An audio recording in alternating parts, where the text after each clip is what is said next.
আসসালামু আলাইকুম। আজকে দেখাবো কিভাবে ধুন্দল ভাজি করতে হয়। এই ভাজিটা আসলে অনেক পানি ছাড়ে। তো যাই হোক, প্রথমে তেলের মধ্যে জিরা ফোড়ন দিতে হবে, এরপর পেঁয়াজ কুচি, কাঁচামরিচ, একেবারে সিম্পল।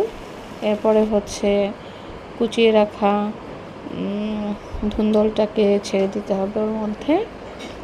তারপর সামান্য লবণ, ধনে গুঁড়ো, হলুদ গুঁড়ো অথবা ধনে গুঁড়োর পরিবর্তে জিরে গুঁড়ো দেওয়া যেতে পারে, দিয়ে ব্যাস নেড়ে চেড়ে ভাজি করতে হবে। তবে এটা যখনই বয়েল হতে শুরু করবে তখন অনেক পানি ছাড়বে, তো সেটা দেখে টেনশনের কিছু নাই।